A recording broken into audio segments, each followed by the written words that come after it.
Hi student, இன்னைக்கு exercise 5.3ல first sum பார்க்க போறோம்.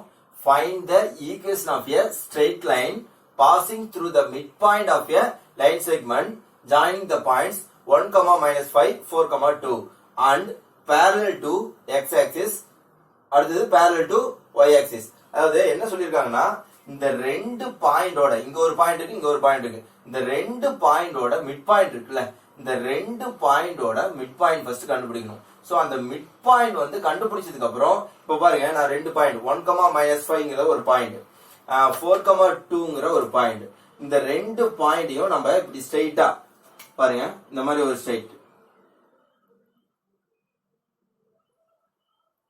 இந்த ரெண்டு பாயிண்ட் இருக்குல்ல இந்த ரெண்டு பாயிண்டோட மிட் பாயிண்ட். சோ இந்த ரெண்டு பாயிண்டோட மிட் பாயிண்ட் வந்து அப்ராக்சிமேட்டா பாத்தீங்கன்னா இங்க இருக்குன்னு வச்சுங்க. இங்க ஒரு பாயிண்ட் இருக்கு இங்க ஒரு பாயிண்ட் இருக்கு இந்த ரெண்டு பாயிண்ட்டுக்கும் ஒரு மிட் பாயிண்ட். சோ அந்த மிட் பாயிண்ட் வந்து எதுக்கு பேரலல்னா எக்ஸ் ஆக்சிஸ்க்கு பேரலல் ஒரு டைம் கண்டுபிடிக்கணும் ஒய் ஆக்சிஸ்க்கு ஒரு டைம் கண்டுபிடிக்கணும். சோ இதுதான் question. So find the equation of the straight line. அதாவது ஒரு ஸ்ட்ரெயிட் லைனோட ஈக்குவேஷன் கேட்டிருக்காங்க. ஒரு ஸ்ட்ரெயிட் லைனோட ஈக்குவேஷன்ஸ் எந்த ஸ்ட்ரெயிட் லைனோட ஈக்குவேஷன்னா பேரலல் டு எக்ஸ் ஆக்சிஸ். எதுக்கு பேரலல் டு எக்ஸ் ஆக்சிஸ்? இந்த ரெண்டு பாயிண்ட் கண்டுபிடிச்சோம்ல இந்த ரெண்டு பாயிண்டோட மிட் பாயிண்ட் இருக்கும்ல ரெண்டு பாயிண்டோட மிட் பாயிண்ட் வந்து இதுதான் ரெண்டு பாயிண்டோட மிட் பாயிண்ட். இந்த மிட் பாயிண்ட்க்கு பேரலல் டு எக்ஸ் ஆக்சிஸ் அப்படின்னா இது பேரலல் டு எக்ஸ் ஆக்சிஸ்னா இதுதான் வரும். சோ இதுதான் parallel to x axis. So இது வந்து பேரலல் டு எக்ஸ் ஆக்சிஸ். இது ஒண்ணு கண்டுபிடிக்கணும். அடுத்தது என்னது? Parallel to y axis. இதே மிட் பாயிண்ட்க்கு நம்ம பேரலல் டு எக்ஸ் ஆக்சிஸ் கண்டுபிடிக்கணும். அதுக்கப்புறம் என்ன பண்ணணும்? இந்த மிட் பாயிண்ட்க்கு parallel to y axis. So parallel to y ஆக்சிஸ்னா என்ன வரும்? இந்த மாதிரி வருமா? சோ இதுதான் parallel to y axis. So அப்ப நம்ம parallel to x axis கண்டுபிடிக்கணும். அதுக்கு அப்புறம் parallel to y axis கண்டுபிடிக்கணும் which passes through the midpoint. எந்த வழியா பாஸ் ஆகும் பாருங்க. find the equation of the straight line எது கேக்குறான்?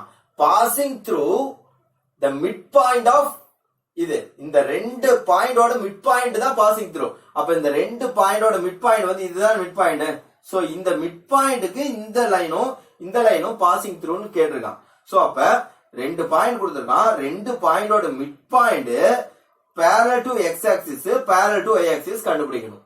சோ அப்ப நம்ம மிட் பாயிண்ட் ஃபார்முலா நம்ம யூஸ் பண்ண போறோம். மிட் பாயிண்ட் ஃபார்முலா என்னன்னா மிட் பாயிண்ட் ஃபார்முலா என்ன வரும்? Mid point formula x1 plus x2 by 2, y1 plus y2 by 2. இங்க ரெண்டு பாயிண்ட் வந்து இது வந்து பாருங்க 1, -5 அப்படிங்கிறது என்ன? x1 y1. அடுத்தது 4, 2ங்கிறது என்ன? x2 y2. இந்த ரெண்டு பாயிண்டோட mid point formula x1 plus x2 by 2, y1 plus y2 by 2. இப்ப நம்ம மிட் பாயிண்ட் கண்டுபிடிக்க போறோம். மிட் பாயிண்ட் வந்து என்னது? x1 plus x2 by 2 அப்படின்னா x1 வந்து என்னது? 1 plus x2 வந்து என்னது? 4. so 4 by 2, y1 plus y2 வந்து என்னது? -5. y1 வந்து -5 plus y2ங்கிறது என்ன? 2. so plus 2 by 2. அப்ப 1 plus 4 அப்படிங்கிறது 5 by 2, -3 by 2 ன்னு வரும். அப்ப நம்மளுக்கு மிட் பாயிண்ட் கண்டுபிடிச்சாச்சு. அப்ப 5 by 2 -3 by 2 இதுதான் என்னது? இந்த மிட் பாயிண்ட் தான் என்னது? 5 by 2, -3 by 2. அப்ப இங்க ஒரு பாயிண்ட் இருக்கு இங்க ஒரு பாயிண்ட் இருக்கு. இந்த ரெண்டு பாயிண்டோட மிட் பாயிண்ட் வந்து 5 by 2, -3 by 2. இந்த மிட் பாயிண்ட் வந்து parallel to x axis க்கு ஒன்னு கண்டுபிடிக்கணும். அதே மிட் பாயிண்ட் வச்சு parallel to y axis. இதுதான் y axis இதுக்கு parallel. So parallel to y axis கண்டுபிடிக்கணும். சோ இத நீங்க பாத்தீங்கன்னாவே தெரியும். ரெண்டு பாயிண்டோட மிட் பாயிண்ட் இது. அந்த மிட் பாயிண்ட் நம்ம என்னன்னு கண்டுபிடிச்சாச்சு. சோ மிட் பாயிண்ட் வந்து parallel to x axis. அதே mid point parallel to y axis. இது வழியா பாசிங் த்ரூ ஆகும். அத பாசிங் த்ரூ தி பாயிண்ட்ஸ் கொடுத்திருக்கான். சோ எழுதியாச்சு. இப்போ நம்ம மிட் பாயிண்ட் கண்டுபிடிச்சாச்சு. இப்போ என்ன क्वेश्चन என்ன? ஃபர்ஸ்ட் क्वेश्चन என்ன? First question, parallel to x axis. Parallel to x axis na m is equal to அதாவது slope m is equal to 0 ஞாபகம் வச்சுங்க. Parallel to x axis னா என்ன? m is equal to 0. slope வந்து 0. ஏன் slope 0 னா நமக்கு ஆல்ரெடி தெரியும். ஸ்லோப்னா நமக்கு ஆல்ரெடி தெரியும். இப்படி ஒரு ஸ்ட்ரெயிட் லைன் இருக்கு. ஸ்லோப் அப்படினா இந்த லைன் மேலயே இருந்துச்சுனா ஸ்லோப் வந்து என்ன இது? 0. சப்போஸ் இந்த லைன் மேலேயே இல்ல, இந்த மாதிரி வந்திருக்கு, இந்த மாதிரி வந்துச்சுன்னா இங்க ஆங்கிள் ஃபார்ம் ஆகும். சோ இப்ப இங்க ஸ்ட்ரெயிட்டாவே இருந்துச்சுன்னா ஆங்கிள் ஃபார்ம் ஆகாது, கொஞ்சம் மேல இருந்துச்சுன்னா இங்க ஒரு ஆங்கிள் ஃபார்ம் ஆகும். சப்போஸ் இப்படி இருந்துச்சுன்னா இந்த லைனுக்கு கொஞ்சம் தள்ளி வந்திருக்கு, சோ இங்க ஒரு ஆங்கிள் ஃபார்ம் ஆகும். சோ அப்படியே ஃபார்ம் ஆகிட்டு போனா லாஸ்ட்ல என்ன ஆகும், இப்படி வரும். இப்படி வந்துச்சுன்னா என்ன ஆகும், இந்த லைனுக்கு இப்படி வந்திருக்கு, அப்ப பர்பெண்டிகுலரா வந்திருக்கு. சோ இந்த ஆங்கிள் வந்து தீட்டா 90 டிகிரி வரும். ஆனா இங்க வந்து m is equal to 0.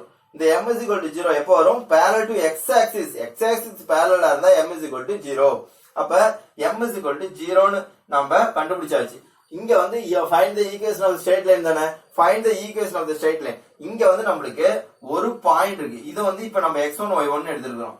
இங்க ஒரு பாயிண்ட் இருக்கு, இங்க ஒரு ஸ்லோப் இருக்கு.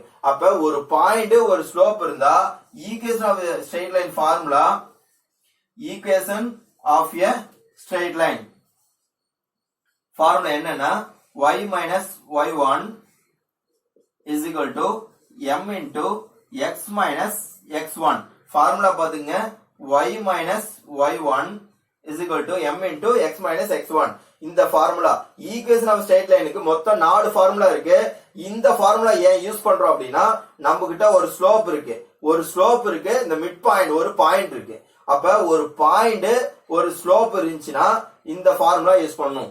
ஒரு பாயிண்ட்ங்கிறது என்ன, x1 y1 மிட் பாயிண்ட் தான் அவன் கேட்டிருக்கான், அதனால இதுதான் ஒரு பாயிண்ட். அப்ப ஒரு பாயிண்டும் ஒரு ஸ்லோப், mங்கிறது ஸ்லோப், ஒரு பாயிண்ட் ஒரு ஸ்லோப் இருந்தா இந்த ஃபார்முலா. அப்ப இந்த ஃபார்முலா யூஸ் பண்ண போறோம். அப்ப y minus y1 அப்படிங்கிறது இது x1 இது y1ங்கிறது -3/2. ஆல்ரெடி ஒரு மைனஸ் இருக்கு, so minus into minus plus 3/2 is equal to m. mங்கிறது 0, x minus x1ங்கிறது 5/2. அப்ப இங்க 0 into anything 0 ஆயிரும். இங்க y plus 3/2 அப்படிங்கிறது இது கிராஸ் மல்டிப்ளை பண்ணுங்க. அப்ப 2y plus 3 divided by 2 னு வரும். இந்த 2 அந்த சைடு போனா 0 ஆயிரும். அப்ப 2y plus 3 is equal to 0. So இதுதான் ஈக்குவேஷன் ஆஃப் ஸ்ட்ரெயிட் லைனோட ஆன்சர். சோ ஃபர்ஸ்ட் சப்டிவிஷனோட ஆன்சர் வந்து இதுதான். அடுத்து செகண்ட் சப்டிவிஷனோட ஆன்சர். செகண்ட் சப்டிவிஷன் வந்து parallel to y axis. அப்ப parallel to y axis அப்படினா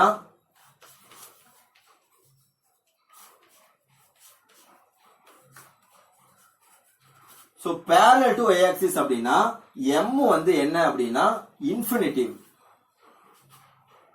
mங்கிறது இன்ஃபினிட்டிவ், அதாவது ஸ்லோப் இன்ஃபினிட்டிவ். எப்படி ஸ்லோப் இன்ஃபினிட்டிவ்னா இங்க பாருங்க, இதுதான் இந்த லைன். இந்த லைனுக்கு parallel to y axis அப்படிங்கும்போது இது வந்து x.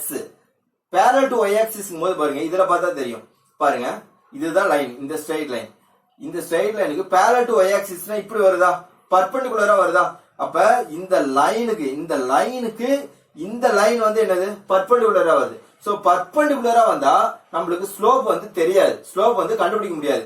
சோ அன்டிஃபைன் அப்படின்னு சொல்லலாம். அதாவது இப்படி இருந்துச்சுன்னா m is equal to 0, கொஞ்சம் இப்படி கிராஸ் வந்துச்சுன்னா தீட்டா, அப்படியே ஒவ்வொரு தீட்டா ஆங்கிள் வந்து சேஞ்ச் ஆகிட்டே வரும். ஒரு ஸ்டேஜ்ல இப்படி இருக்கிறது அப்படியே கொஞ்சம் வந்து இந்த சைடு இப்படி வருது, அதாவது இப்படி இதுக்கு இப்படி வருது. அப்ப ஸ்ட்ரெயிட் லைன் ஆயிரும். ஸ்ட்ரெயிட் லைனா இருந்தா இந்த லைனுக்கும் பாத்துங்க பர்பெண்டிகுலர் ஆயிடுச்சு. பர்பெண்டிகுலர் இருக்கும்போது m வந்து இன்ஃபினிட்டிவ். சோ ஞாபகம் வச்சுங்க, parallel to x axis இருந்தா m is equal to 0, parallel to y axis இருந்தா m is equal to infinitive. So parallel to y axis போது m infinitive, parallel to x axis போது m is equal to 0. இப்ப parallel to y axis நம்ம கண்டுபிடிக்க போறோம். So formula என்ன, அதே மாதிரி தான், y minus y1 is equal to m into x minus x1.